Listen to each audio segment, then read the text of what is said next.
अस्सलाम वालेकुम viewers, welcome to my YouTube channel Sajika kitchen. आज हम बहुत ही मज़े की रेसिपी के साथ हाज़िर हैं, तो आपने वीडियो को अंत तक देखना है। आज हम बनाएंगे दही फुल्की की रेसिपी और किस तरीके से हम ये फुल्कियां घर में बनाएंगे। बहुत ही आसान तरीका है, आपने वीडियो को अंत तक देखना है।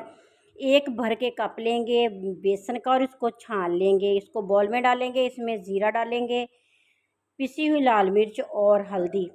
अपने टेस्ट के हिसाब से हमने ये चीज़ें डालनी हैं और इसमें नमक डालेंगे और साथ ही इसमें 2 से 3 चुटकी बेकिंग पाउडर डाल देंगे। सारी चीज़ों को अच्छे तरीके से मिक्स कर लेना है और इसमें थोड़ा थोड़ा पानी डाल के इसका घोल बना लेना है। इसमें मैंने अपने टेस्ट के हिसाब से समझें कि हाफ़ टी स्पून इसमें काला रेड मिर्च का पाउडर डाला था, 2 चुटकी हल्दी डाली थी, नमक थोड़ा सा और बेकिंग पाउडर मैंने आपको बता दिया है। तो इसको 10 मिनट के लिए रख देंगे। इस तरह ढक्कन देके 10 मिनट के बाद हमने इसको कीफ में डाल लेना है। छोटी चोंच वाली कीफ में बोतल में डालेंगे ताकि आसानी के साथ हम ये फुल्कियाँ बना सकें। हम चम्मच के साथ भी ये वाली फुल्कियाँ बना सकते हैं, हाथ के साथ बेसन डाल के फिर भी बना सकते हैं, लेकिन मैंने छोटी छोटी फुल्कियाँ बनानी है तो मैंने इनको बोतल में डाल लिया है कीफ वाली में। तो इसको घी को गर्म करने के बाद हमने छोटे छोटे पोर्शन में डालते जाना है बेसन और फुल्कियाँ बनाते जाना है। जैसे ही गर्म घी में ये डालेंगे तो ये फूल जाएंगी, थोड़ी सी इनकी क्वांटिटी डबल हो जाएगी। तो इसी तरह अब हमने इनको साइड चेंज करके पका लेना है। गोल्डन हो जाएंगी तो इसको स्ट्रेनर की मदद से स्ट्रेन करके निकाल लेंगे। तो ये वाली फुल्कियाँ हम बना के इनको स्टोर करके भी रख सकते हैं, ज़िपर लॉग बैग में डाल के इनको स्टोर करके भी रख सकते हैं। तो मैंने अर्जेंट बनानी है तो इसलिए मैंने 1 कप बेसन से ही ये बनाई हैं। तो इसी तरह अब ये थोड़ी बड़ी साइज़ की बना रही हूँ। बड़े साइज़ के लिए हमने थोड़ा सा बेसन की जो मिकदार है उसको ज़्यादा कर देना है। तो अब इसको भी गोल्डन इन सारी को करने के बाद निकाल लेंगे और इसको ठंडे पानी में डालना है हमने। एक बाउल में डाल लेंगे सारी फुल्कियाँ और इसमें पानी डाल देंगे। पानी के अंदर ये डिप होनी चाहिए, इतना पानी हमने इसमें डाल देना है।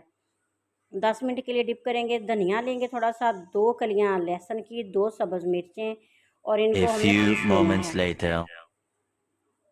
तो पीसने के बाद हमने दही में डालना है। दही आधा किलो है, दही को मैंने फेंट लिया है। इसमें डालेंगे सब्ज़ चटनी जो मैंने अभी तैयार की है। इसमें half teaspoon chilli flakes डालेंगे, नमक डालेंगे और चाट मसाला इसमें डालने के बाद अच्छे तरीके से मिक्स कर लेंगे। रेड मिर्च डालने की ज़रूरत नहीं क्योंकि हमने सब्ज़ मिर्च इसमें पहले से ही ऐड कर ली हैं।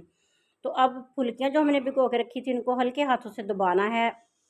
हल्का सा ही दबाएंगे कि ये टूट ना जाए। तो फिर इनको दही में डाल देंगे। ये बहुत मज़े की रेसिपी है, आप मिनटों में ये वाली रेसिपी घर में तैयार कर सकते हैं। तो जो घी जिसमें हमने बनाई है फुल्कियाँ सारा उसको निकालेंगे, बस 2 चम्मच के बराबर होना चाहिए। इसमें 1 चम्मच भर के ज़ीरा कड़कड़ाएंगे और इसका तड़का लगा देंगे दही और फुल्की को। तो मज़े की हमारी रेसिपी तैयार हो चुकी है। वीडियो अच्छी लगे तो अपने फैमिली मेम्बर्स और फ्रेंड्स तक इसको शेयर ज़रूर करना है। अगर आप इसको पतला करना चाहें तो थोड़ा सा पानी भी डाल सकते हैं। तो धनिया के 2-3 पत्ते लगा के इसको अच्छी सी लुक देंगे। तो वीडियो अच्छी लगे तो प्यारा सा कमेंट भी करना है और प्लीज़ चैनल को सब्सक्राइब कर लीजिएगा, बेल आइकन प्रेस कर लीजिएगा ताकि हर नई आने वाली वीडियो आप तक पहुंचती रहे। इस तरह की मज़ीद वीडियो देखने के लिए मेरे यूट्यूब चैनल साजिका किचन का विज़िट कीजिए। नेक तमन्ना और नेक दुआओं के साथ जहाँ भी रहें शाद रहें, आबाद रहें। मुझे दें इजाज़त। अल्लाह हाफिज़।